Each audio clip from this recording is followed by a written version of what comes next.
What's up everyone, Manny at the Gaming Manny channel here and welcome to another video. So, after reviewing waves 4 and 5 back in 2023, as well as the first 3 waves last year, all that is left is reviewing the final wave of the Mario Kart 8 Deluxe Booster Course Pass DLC, as Mario Kart World is approaching. And this is how I will end my Booster Course Pass reviews. But not only that, I'm still planning to have the 96 track ranking videos as a proper send-off to Mario Kart 8 as a whole. Plus, I want to take a break from making videos relating to Mario Kart World. Plus, I've been brainstorming some video ideas for the future of this channel that isn't Mario Kart related, because I want to do some other Nintendo content like Zelda, Smash Brothers, Pokémon, etc. just to give this channel some variety. I hope you understand. But anyways, let's get to the topic of the video. Wave 6 was first released on November 8th, 2023. It consists of final 2 cups, the Acorn Cup and the Spiny Cup. The Acorn Cup features both Avanti and Piranha Plant Cove from Mario Kart Tour, DK Mountain from Mario Kart Double Dash, and Daisy Circuit from Mario Kart Wii, while the Spiny Cup features Madrid Drive from Mario Kart Tour, Rosalina's Ice World from Mario Kart 7, SNES Bowser's Castle 3 from Super Mario Kart, and the final track of the Booster Course Pass as a whole, Wii Rainbow Road from Mario Kart Wii. But before I start the video, if you're new to this channel, why not hit that subscribe button if you want to see some future content. Plus I'm about to hit 400 subs. It'll make me happy to see the support with this channel, as it motivates me to make more videos for you guys. But before I get to the Wave 6 tracks, I want to quickly revisit Waves 4 and 5, as I've already made a video about these in the past. But my opinions have changed over the years ever since. Some of the tracks still has the same opinion, while others have changed. This is going to be quick. Amsterdam Drift. It's still a decent track, but I still don't like the sharp turns at the end of the race. Riverside Park. Even though the track is short, I still enjoy it. I still love the visuals on this track though. DK Summit and Yoshi's Island. Same opinion. Really good tracks. Bangkok Rush. Still hate the skybox and the removal of inky piranha plants. DS Mario Circuit. And as for my boy Sean Ray, Sean Circuit. I was disappointed when it was added, but throughout the months, this track has started to grow on me. So this track is alright. Waluigi Stadium, same opinion. Seriously, this track looks like a base game track. And Sycamore Speedway, still one of the best city tracks in this wave. As for Wave 5, Athens Dash, same opinion, solid track that has more of a ruined theme instead of the usual racing on the street and passing different buildings. Daisy Circuit and Movio Highway, same opinions, although Movio Highway does really need some more cars though. Squeaky Clean Sprint, still a great track, but still not a fan of the name. Los Angeles Laps, I still miss the vocals from the tour version. I know that's just an unpopular opinion. Sunset Wilds, this is such a wasted edition. Seriously, Nintendo didn't even fix this track during Wave 6 release. This is not my Sunset Wilds. This track looks like it was made by Temu. Nintendo, if Mario Kart World gets a DLC expansion, Sunset Wilds would be perfect. Koopa Cape and Vancouver Velocity, same opinions, go watch the video. Although the laps on Vancouver Velocity are very weak, since they have similar routes. And with those out of the way, let's get to the Wave 6 tracks themselves, which is going to be different compared to my other Wave review. As usual, I break down the track layout, but since those tracks have been out for a very long time, I don't see the point of me doing the breakdown. Unless you're a brand new player to the series and never experienced any of these tracks, but still. Alright, let's get on to the first track of the Acorn Cup. The first track of the Acorn Cup, and Wave 6 in general, is my personal favorite city track, Rome Avanti from Mario Kart Tour. A city track that takes place in Rome, Italy, with a beautiful night sky, as well as going through different landmarks such as the Roman Forum, Piazza Navona, and Rome's well-known landmarks, the Colosseum. Rome Avanti debuted in Mario Kart Tour during the night tour with 2 different variants, Rome Avanti 1 and Rome Avanti 2. And the third variant of Rome Avanti was later introduced in the final tour, which is the 4th anniversary tour alongside Madrid Drive 3 and Athens Dash 3. The first lap is based on Rome Avanti 1, where you enter the Colosseum, as well as racing through the Roman Forum and the Piazza del Campidoglio. The only difference is that the route from the original version is blocked off, forcing us to go to the Campo di Fiori and the Piazza Navona. The second lap is based on Rome Avanti 2, where you climb the Spanish Steps and enter the Villa Borgese Garden. Hey, I'm trying my best to pronounce these names. It's a pretty short lap. The final lap is based on Avanti 3, where you glide through the Trevi Fountain, as well as entering the Coliseum once more, with chain jumps that gave me a jump scare when I first played Avanti 3 and the 8 Deluxe version. You know, I'm really glad that I could play this track at any time. Whoa! That chain jump gave me a jump scare. Avanti is one of my favorite city tracks coming from Tour, alongside Sydney Sprint. The visual looks phenomenal, especially the Coliseum. I also admired the beautiful night sky, as I'm a sucker for tracks that takes place at night with a beautiful moonlight, and the music is pretty solid. As for the track itself, I thought it would be complicated to race on when looking at the minimap, mainly because I haven't played this track in Mario Kart Tour for a while, but I am familiar with the routes that each lap is based on. It's a good experience to race on this track and be able to play it at any time instead of having to wait to play this track in Mario Kart Tour for a year. The second track of the Acorn Cup is DK Mountain from Mario Kart Double Dash, a beloved track that races you in a jungle as well as going down from the mountain with a very angry volcano in the background. DK Mountain is the final track in the Star Cup in its original game. DK Mountain made a return in Mario Kart Wii as the third track in the Lightning Cup. The track also reappears in Mario Kart Tour during the Animal Tour, the same tour that also introduced GBA Riverside Park, which was included in Wave 4. I'm gonna be honest with you guys, prior to the full trailer, I was against this track and predicting Dino Dino Jungle instead. I do love DK Mountain. It's my go-to track back in Mario Kart Wii since I always select the track every time I boot up Mario Kart Wii. But I was against this track because it's pretty similar to DK Summit. Both tracks features a cannon at the beginning, you then go downhill, have a similar shortcut, and also the track itself also appears in Mario Kart Wii. Since I've noticed the bias that Nintendo has in the BCP when it comes to Mario Kart Wii, and just to let you know, I have nothing against Mario Kart Wii. As for DK Mountain itself, it has a nice visual as I've seen, especially with the volcano looking very menacing, as well as doing the shortcuts, which I was worried about since there are fences, but it's still possible to do so, and the wavy bridge no longer has rows on both sides. Although the track itself is a little simple because the difficulty has toned down a bit. The track itself in Mario Kart Double Dash was pretty intense with the physics based on my experience with the game, and it was even more challenging on Mario Kart Wii version. But even though the difficulty was toned down in 8 Deluxe, I still enjoyed the track. While I didn't get Dino Dino Jungle in Mario Kart 8 Deluxe, but at least it's coming back in Mario Kart World. The third track in the Acorn Cup is Daisy Circuit from Mario Kart Wii, a track that takes place in a seaside town with a beautiful sunset, as well as featuring romantic statues of Luigi and Daisy dancing together, as well as their baby counterparts. And it's also one of the 2 Wii tracks that is featured in Wave 6, alongside Wii Rainbow Road. Daisy Circuit is the first track in the Star Cup in Mario Kart Wii. The track will later return to Mario Kart Tour during the Princess Tour, and with Daisy Circuit's inclusion in Mario Kart 8 Deluxe, all of the Star Cups from Mario Kart Wii are presented in Mario Kart 8. As I mentioned this, even in my Wave 6 teaser video, almost 2 years ago, what a romantic track with a beautiful sunset, the music, the scenery, and the statues. This is one of the better circuit tracks in my opinion, alongside Yoshi's Circuit from the base game. Also, I wouldn't call this track a circuit track. I would rather call this track either Daisy Resort or Daisy Seaside. Since this track doesn't feel like a circuit track, this is a track that you would go on a date with your love interest. I also mentioned in that video that I have mixed reactions about this track's inclusion, which is another Wii track. But I have nothing against the Wii tracks, as every Nitros from Wii are amazing. But let's be real, do we really need another Wii track like this one?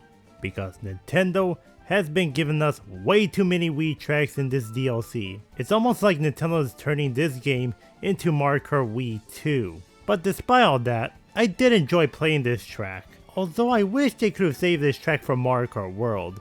And maybe I could say the same thing with the other Wii tracks like DK Summit, and my favorite, Movie Highway. Just saying.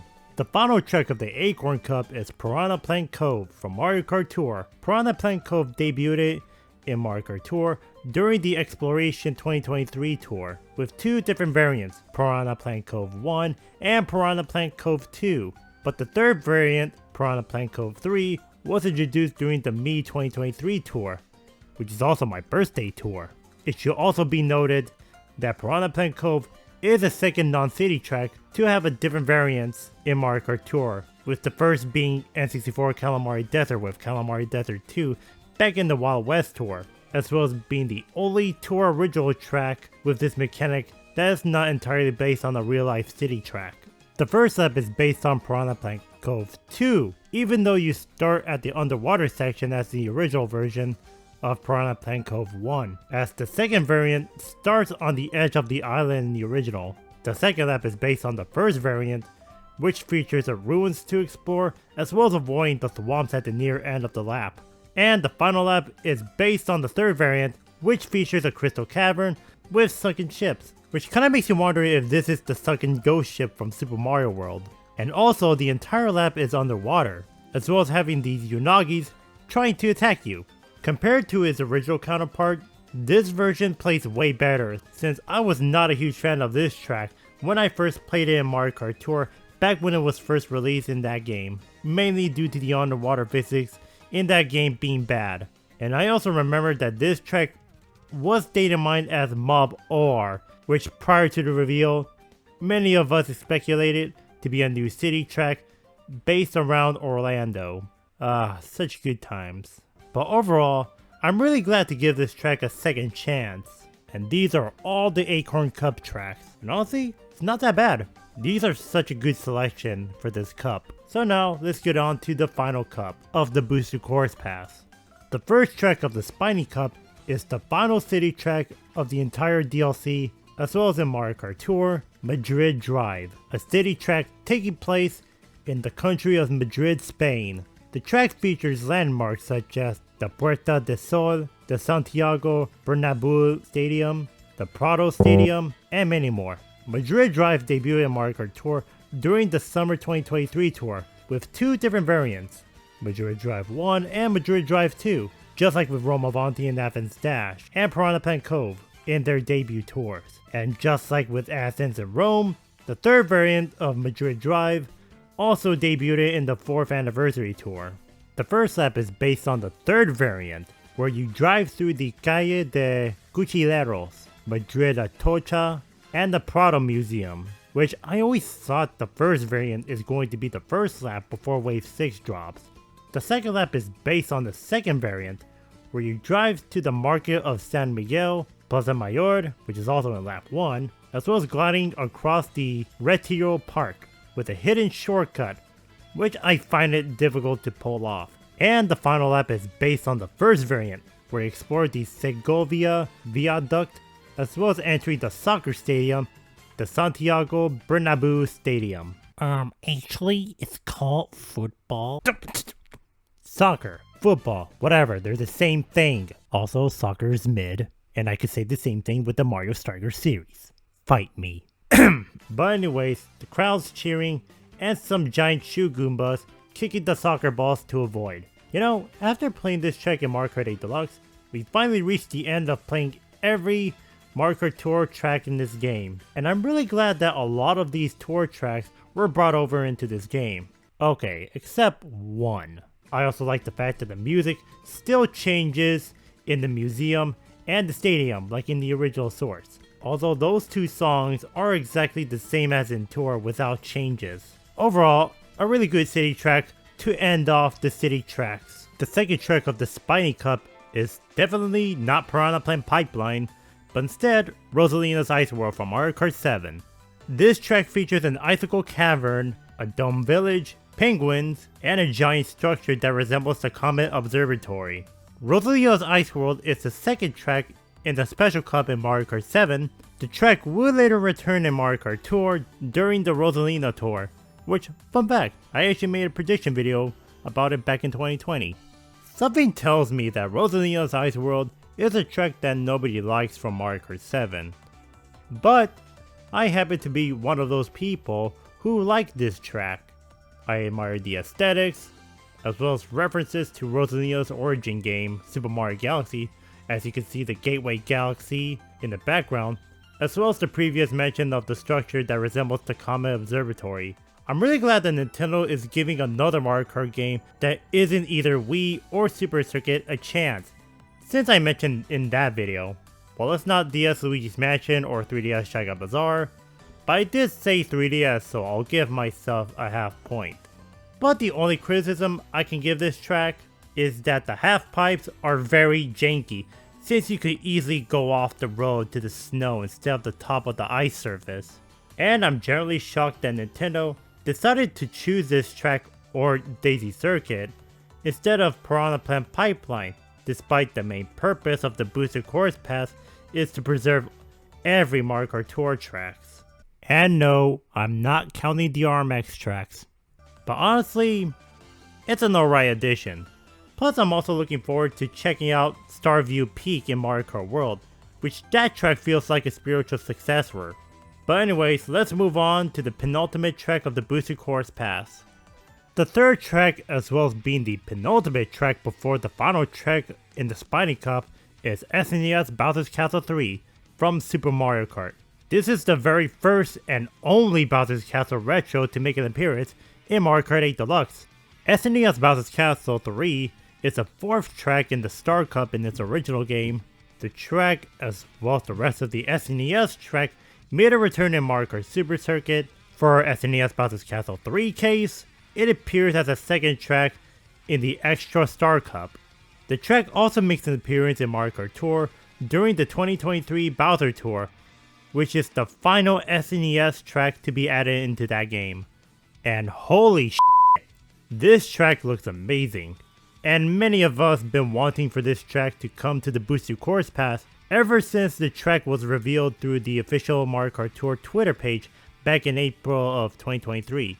When I first saw this screenshot, I never expected that Nintendo would do the impossible for the SNES tracks, is by giving them the GBA treatment by adding elevations, as well as having some gameplay changes. As for Mario Kart 8 Deluxe, the anti-gravity section for this part of the track makes a lot of sense, and the visuals on this version looks like it belongs in the base game alongside Waluigi Stadium. And the music of this track goes so hard with the metal rendition of the Bowser fight from Super Mario World.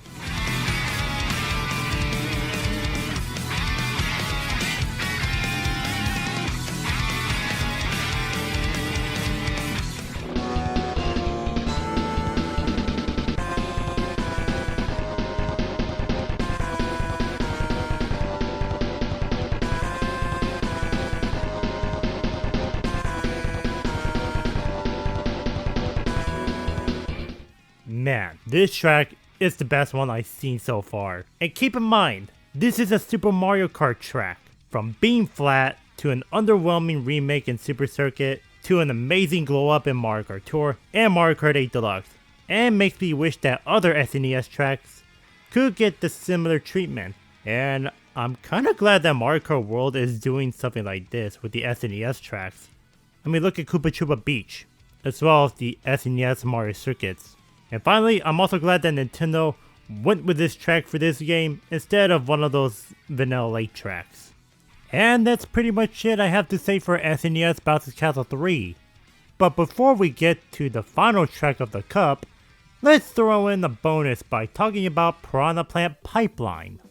So, Piranha Plant Pipeline, a track that was introduced in the Pipe Tour in Mario Kart Tour.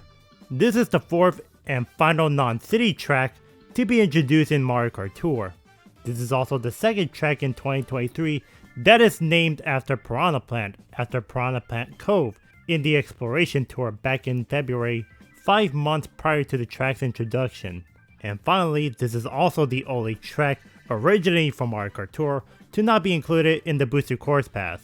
But because this didn't make it to the Boosted Course Pass, I can do a breakdown of the track layout, just to give you a heads up for those who have never played this course, and what to expect from this course once it eventually comes to Mario Kart World in a potential DLC, which for some goddamn reason Nintendo did not include Pipeline in the base game of Mario Kart World, but they gave us Sky High Sundae instead.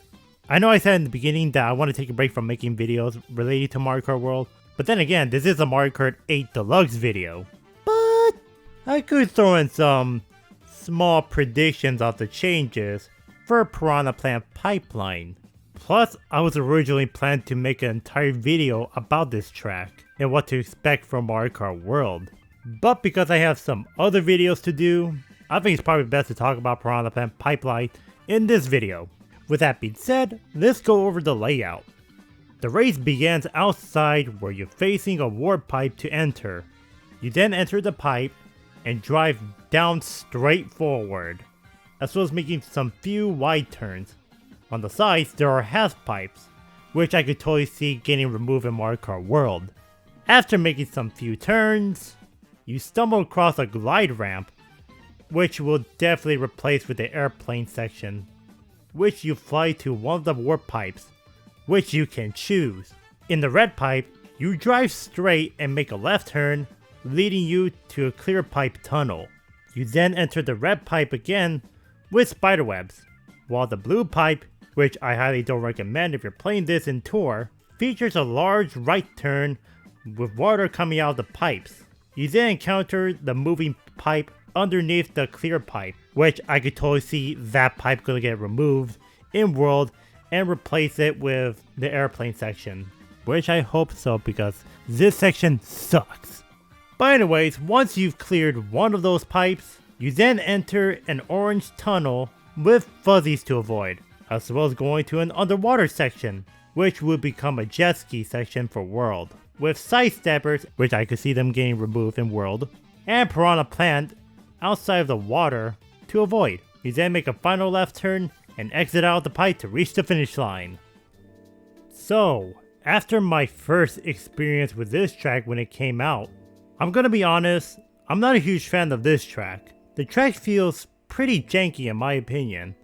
I'm not a huge fan of tracks that just feels bumpy, especially racing against the walls, if we're talking Mario Kart Tour.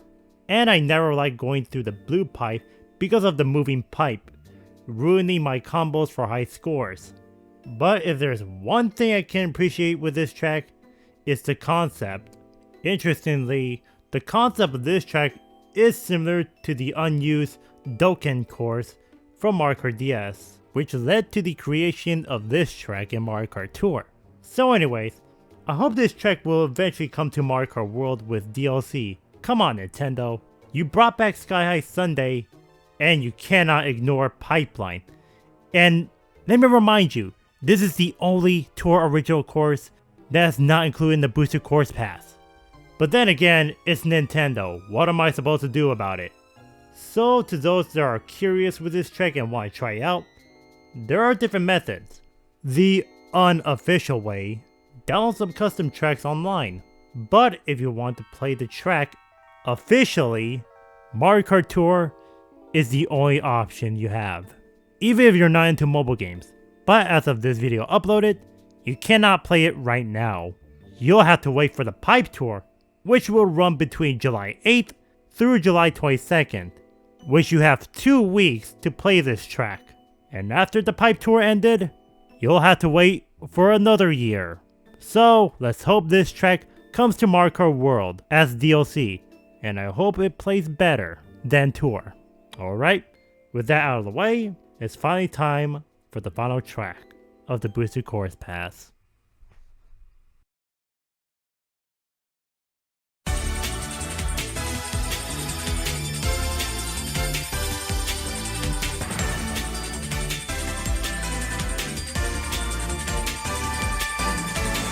The final track of the Spiny Cup, as well as the entire Booster Course Pass and Mario Kart 8's lifespan as a whole, is Wii Rainbow Road from Mario Kart Wii, a track to end off the Booster Course Pass. Wii Rainbow Road is the final track, just like the rest of the Rainbow Roads throughout the series, in the Special Cup, which is pretty obvious. This iteration of Rainbow Road would make a return to Mario Kart Tour during the 2023 Space Tour, and wow. What a track to end off the entire DLC. It is the best send-off to a 2014 game, and it delivers so well. Honestly, when I first played this remake, back when the Wave came out, I had an emotional feeling that we reached the finish line of Mario Kart 8's lifespan. It's incredible how far we come to this point, and I'm personally glad that this track is 3 laps in 8 Deluxe, instead of being a section-based track in the Tour version. The entire track is anti-gravity, which is very fitting, the new music rendition is amazing, and the falling animation with the meteor effect returns as well. This is how you end off the DLC, with a bang. And to be honest, I honestly wasn't surprised that this track would be coming, since everyone, myself included, already knew that this track would be coming to the DLC since day 1 of the Booster Course Pass, thanks to the prefix leak, as well as seeing the track's inclusion in Mario Kart Tour earlier 2023. So yeah, Wii Rainbow Road does not disappoint me, as it is fun to race on, and not basic! So yeah, that's all I have to say about Wii Rainbow Road. So yeah, that's the Spiny Cup.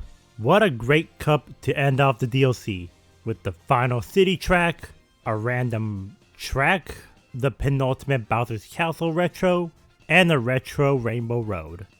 But I'm not done yet. Wave 6 also introduced other content including the characters, additional Mii racing suits from Mario Kart Tour, and a jukebox. The characters that were added in this wave was such a surprising addition, as many of us in the Mario Kart community were expecting 2 characters, as there were 2 slots left in the DLC back when Wave 5 was released. But Nintendo decided to give us 4 instead. Characters including Diddy Kong and Funky Kong from Mario Kart Double Dash and Wii, Polly and Peachette both from Mario Kart Tour. This is a good selection with the characters, although Peachette was pretty controversial. Diddy finally makes an appearance in Mario Kart 8 Deluxe. It took Nintendo so damn long to bring Diddy into the game, which, not gonna lie, Diddy should have been a character at the very beginning of Mario Kart 8's lifespan, instead of Nintendo giving us some unwanted characters. Funky Kong. Funky Kong is the one I'm excited the most, as he was my most played character in Mario Kart Wii. I was so happy when he was confirmed to return, and I always love to choose him every time I boot up Mario Kart 8 Deluxe. And there's Pauline. Pauline is a character that I expected to be in the DLC. Ever since Super Mario Odyssey, Pauline has been featured in later Mario games, Mario Tennis Aces, Mario Strikers Battle League, Mario Golf Super Rush, Mario Kart Tour, Super Mario Party Jamboree, and of course, Mario Kart World. And these are all the 4 characters that were included in Wave 6. But wait, there's even more that are included in Wave 6. That being the 17 Mii racing suits from Mario Kart Tour, with one being Amiibo exclusive with Daisy. I've already covered the Mii's history in Mario Kart Tour in my Mii racing suit video, so check that out. And there's also a jukebox, which we could listen to any soundtracks from the tracks, although I kinda hardly use it, since I mostly use YouTube. And that's pretty much all the content that was introduced in Wave 6 of Mario Kart 8 Deluxe Booster Course Pass. Wow.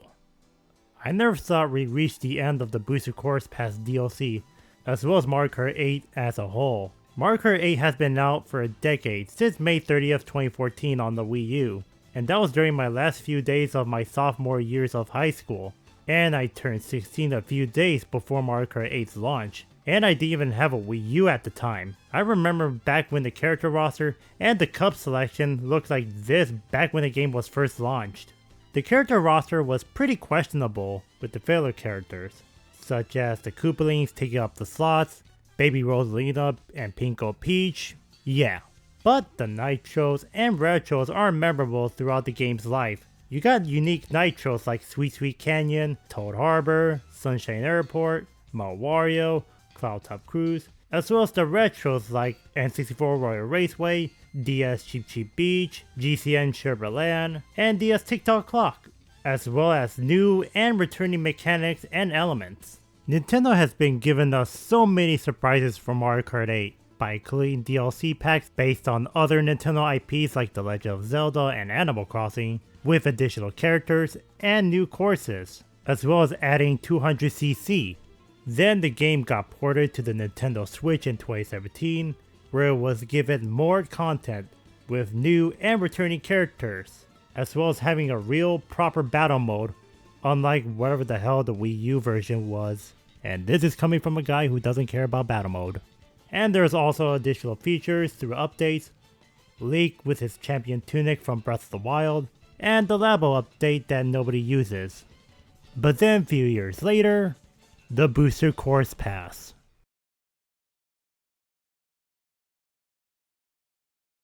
I remember I was able to get the Wii U on my 17th birthday in 2015, which was a Super Mario 3D World bundle, alongside a copy of Super Smash Bros. For Wii U.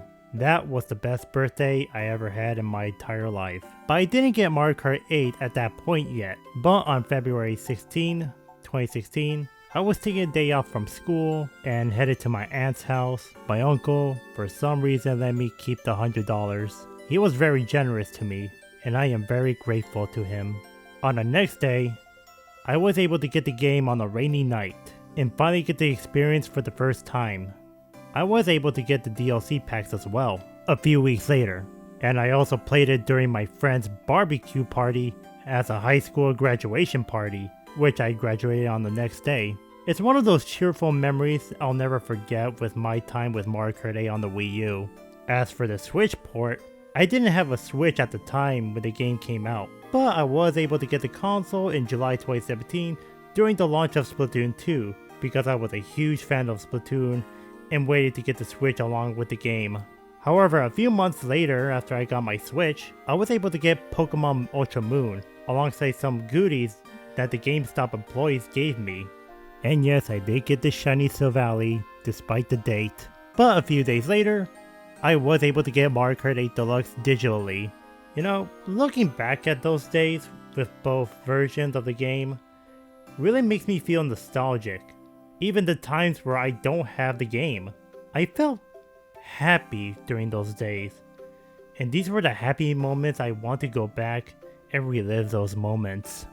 And now with Wave 6, I cannot believe we reached the finish line of Mario Kart 8's lifespan with a bang with Wii Rainbow Road, as well as giving us the brand new end credits for the Booster Course Pass. And as soon as I saw the thank you photo at the end of the credits for the first time back when Wave 6 was launched, I actually started to get emotional and cried, knowing that this is the end. It's kinda crazy and makes me feel happy to see the content that Mario Kart 8 has been given throughout the years on the Wii U and the Switch. But at the same time, I feel sad to see this game come to an end. And looking back at those years during the Mario Kart 8 era, up before entering the Mario Kart World era, there have been many things that has happened during the Mario Kart 8 era. New games were released after the game's launch, whether it's good or bad. Same with movies, TV shows, anime, etc. There were so many good moments, as well as some bad moments as well. We sadly lost many beloved figures such as Satoru Iwata, Etika, Steven Hillenburg, Technoblade, and many more. The world was in a pandemic throughout 2020, many people being exposed as terrible people, and many more during this era.